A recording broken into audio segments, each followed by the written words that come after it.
Class है first की electrical की, यानी सेकेंड सेमेस्टर एनालॉग इलेक्ट्रॉनिक्स के। आपके 6 चैप्टर कोर्स में है। पहला चैप्टर सेमीकंडक्टर डायोड है, दूसरा चैप्टर है बाइपोलर ट्रांजिस्टर है, तीसरा चैप्टर है ट्रांजिस्टर बाइसिंग एंड स्टेबलाइजेशन आपका है, चौथा चैप्टर आपका सिंगल स्टेज ट्रांजिस्टर एम्पलीफायर है, पांचवा chapter multi stage transistor amplifier है, छठा चैप्टर आपका फील्ड इफेक्ट ट्रांजिस्टर है। तो हमने 2 चैप्टर का फेज 2 को पढ़ा चुके हैं, तो फिर भी हम दूसरा चैप्टर हल्का से रिपीट करते हैं, फिर आगे बढ़ते ना। तो दूसरा चैप्टर आपका जो मेन चीजें हैं वो बता रहे केवल आपको ना, जैसे बाइपोलर ट्रांजिस्टर। बाइपोलर क्यों कहते हैं? इसमें करंट की फ्लो होती है, इलेक्ट्रॉन होल दोनों द्वारा फ्लो होती है, इसलिए इसका बाइपोलर इसका नाम है ना। ट्रांजिस्टर ही है बेसिकली। तो इसमें मेन 3 कॉन्फ़िगरेशन होते हैं, common emitter configuration, common base configuration, common collector. 3 terminal होते हैं, इमिटर बेस कलेक्टर होता है। तो एक को कॉमन रखते हैं और एक इनपुट रखते हैं, एक को आउटपुट रखते हैं ना। जैसे हमने कॉमन इमिटर है तो इमिटर को ग्राउंड करेंगे तो एसी पॉइंट पर से ग्राउंड होगा आपका। एसी का एसी में 2 होंगे आपके, एक पॉजिटिव नेगेटिव, तो नेगेटिव या करंट आपका, ऐसे आउटपुट का नेगेटिव वाला या करंट आपका, इसलिए कॉमन होगा आपका। इमिटर आउटपुट दोनों में कॉमन आपका है। तो आप बेस पे इनपुट देंगे और यहाँ आउटपुट देंगे कलेक्टर आपका ना। ये हो गया कॉमन इमिटर हो गया। इमिटर आपका ग्राउंड है with respect to input output आपका ऐसे कॉमन बेस। इस पे क्या होगा, बेस आपका ग्राउंड होगा आपका, ये बेस आपका ग्राउंड है, मतलब आपका इनपुट आउटपुट दोनों कॉमन है। इसका भी निगेटिव यहाँ से कनेक्ट है, इसका आउटपुट का निगेटिव यहाँ से कनेक्ट है आपका। ये इनपुट इमिटर ट्रेवल इनपुट हो गया, कलेक्ट ट्रेवल आपका आउटपुट हो गया। ये हो गया आपका कॉमन बेस कॉन्फ़िगरेशन आपका।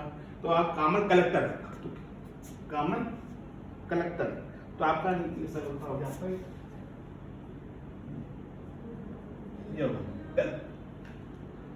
Collector emitter. तो आपका कलेक्टर कॉमन होगा with respect to input and output आपका। नेगेटिव यहाँ भी कनेक्ट होगा, इसका इनपुट का होगा, और आउटपुट का नेगेटिव यहाँ कनेक्ट होगा आपका। तो कलेक्टर दोनों कॉमन आपका, बेस इनपुट होगा, इमिटर आउटपुट हो गया आपका। ठीक, तो आपका ये 3 कॉन्फ़िगरेशन है, common emitter, common base, common collector, 3 configuration होते हैं। 3 टर्मिनल आपका, 3 कॉन्फ़िगरेशन आपका। तो इसका हमें जैसे आपका हमने जो शो किया इसमें हम डीसी कंडीशन नहीं दिखाई है, केवल एसी दिखाया है। तो जब बिना ट्रांजिस्टर को डीसी दिए हुए ये काम नहीं करता, तो डीसी हमने शो ही नहीं किया। तो हमने केवल यहाँ का जो common emitter, common base, common collector जो आपको देखना होता तो एसी पॉइंट आप उसे देख देना।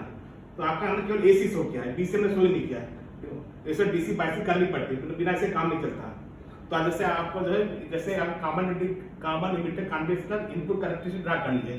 जैसे इनपुट किसी को कॉमन इमिटर चाहे कॉमन बेस चाहे कॉमन कलेक्टर हो, तो इनपुट करंट लेते हैं, इनपुट वोल्टेज रखते हैं। इसमें क्या रखते हैं, आउटपुट वोल्टेज कांस्टेंट रखते हैं। अब जैसे आपका आउटपुट करंट, आउटपुट करंट और आउटपुट वोल्टेज, इसमें करंट क्या रखते हैं, इनपुट करंट कांस्टेंट रखते हैं ना। तो इसमें आउटपुट वोल्टेज कांस्टेंट रखते हैं, इसमें इनपुट करंट, इनपुट करंट में आपके आउटपुट वोल्टेज कांस्टेंट और आउटपुट करते हैं इनपुट करंट कांस्टेंट आपका।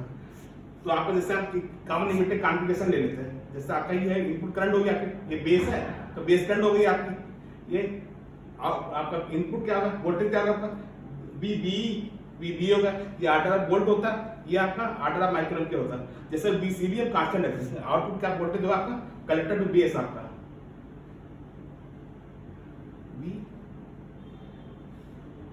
वीसी होगा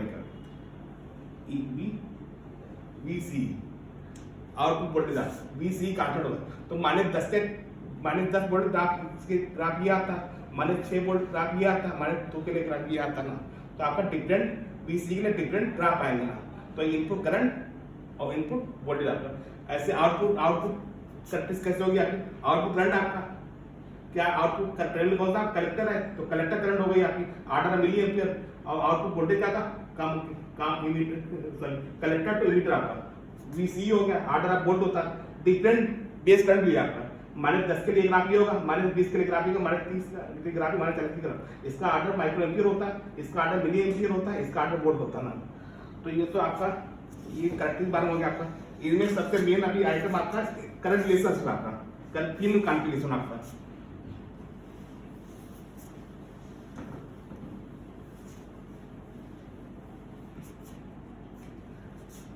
current relationship,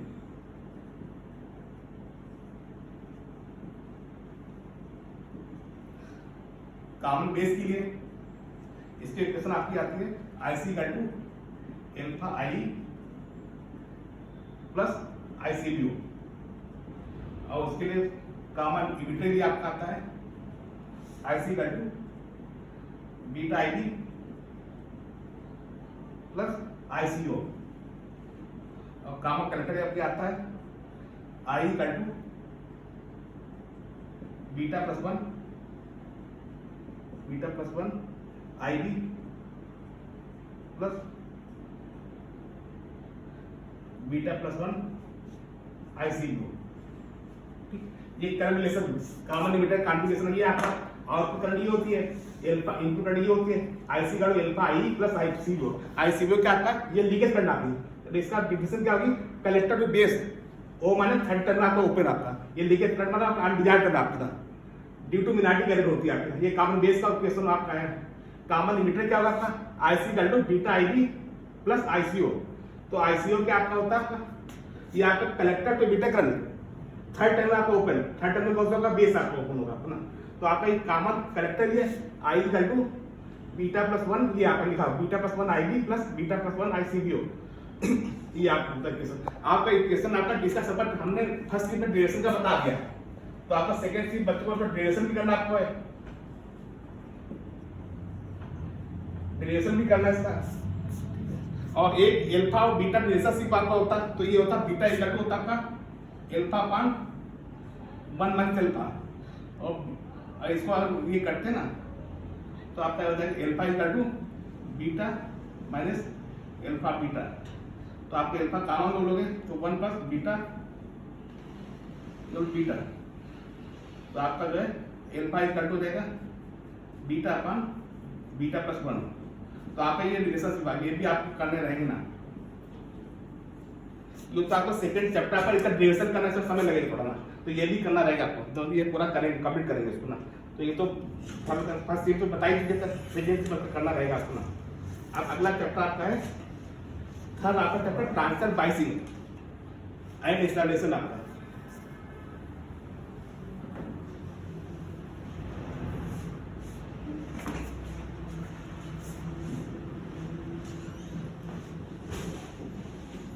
transfer biasing and installation. इससे पहले किसका अपना स्थिरता है ऑपरेटिंग पॉइंट का अपना। तो इसके लिए करते क्या है पहले, तो आप पहले बेसिक एम्पलीफायर बना लेते हैं ना। बेसिक एम्पलीफायर बनाते कैसे, पहले एक ट्रांजिस्टर लेते हैं, ट्रांजिस्टर लिया और ट्रांजिस्टर बाइसिंग करते हैं, बिना बाइसिंग काम नहीं करता, इसको डीसी बाइसिंग करनी पड़ती है। तो आप क्या करते हैं, इसको एक्टिव रीजन में लाना था। एक्टिव रीजन की कंडीशन ये होती है, आपके एक्टिव रीजन की कंडीशन ये होती है ईबी जैसा थार्ड होना चाहिए और सीबी रिवर्स होना चाहिए, ये कंडीशन आती है।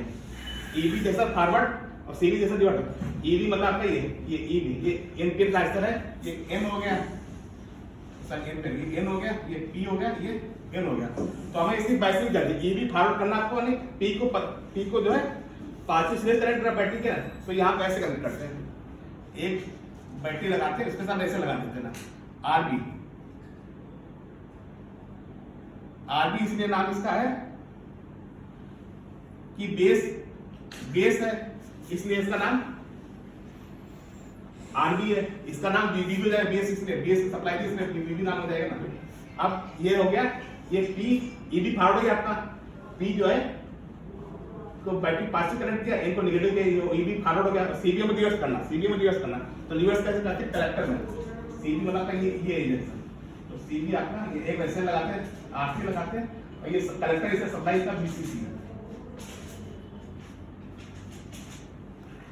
अब गए कलेक्टर वोल्टेज बीसीसी हो गया, इसका वोल्टेज वीबीबी है, तो ये देखो ज्यादा है, इसमें ज्यादा में बना के बैटरी सेल में ज्यादा बनाए, तो इसलिए बीसीसी ज्यादा और बीबीबी कम होगा ना। तो आपका ये जंक्शन ये हो गया आपका, मतलब बाइसिंग इसकी हो गई।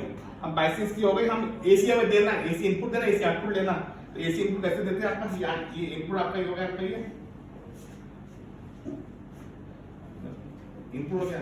तो आप इनपुट एसी आपका इधर से चला जाए, एसी आपका इधर जाए, मगर आपका डीसी दस से जा पाए, इसके लिए कर्सर लगाते हैं, इसके लगाते हैं कर्सर, कंपनी कर्सर का नाम है कंपनी कर्सर। ऐसे ही यहाँ पे आपका यहाँ क्या करते हैं, तो यहाँ पर आपका ऐसा डीसी रहता है, आपको एसी मिलना चाहिए। आपको इनपुट एसी होता है, आउटपुट भी एसी होता है, तो आप यहाँ भी कंपनी लगाते हैं, यहाँ भी कंपनी लगाते हैं, तो ये आउटपुट हो गया आपका, आउटपुट हो गया। तो आप इसको थोड़ा एनालाइज करते हैं, एनालाइज करने के लिए क्या करते हैं, सबसे पहले इसकी डीसी लोड लाइन आ करते हैं, डीसी लोड लाइन। तो डीसी लोड लाइन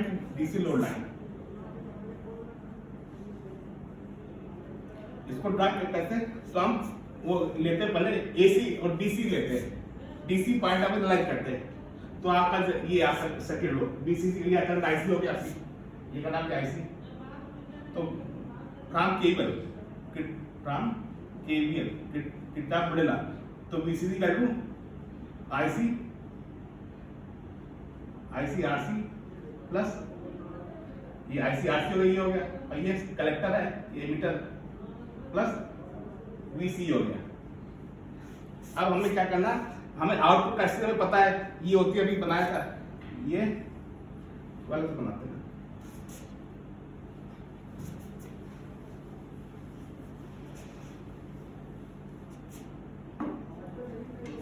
ये था वीसी था, ये था आपका, तब ये था आईसी, ये था आईसी, ये था वीसी। आउटपुट कर किसी ग्राफ में, ग्राफ इस तरह था आपका।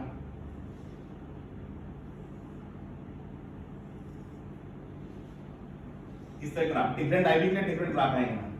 अब जो है आपका जो है ये आईसी से ये आपका ये आपका आईसी है, ये बीसी है। इसमें क्या है, इस एक्सिस पे बीसी 0 है, इस एक्सिस पे BC. When BC equal to 0, तो आईसी क्या आता है, बीसी से अपन आरसी आएगा, बीसी से अपन आरसी। तो ये हमारा बीसी से अपन आरसी आपका ये आता है। इस एक्सिस पे आपका आईसी 0 है, आईसी 0 है, आईसी इक्वल टू 0, तो बीसी क्या आएगा, बीसीसी आएगा, ये आपका बीसीसी आ गया।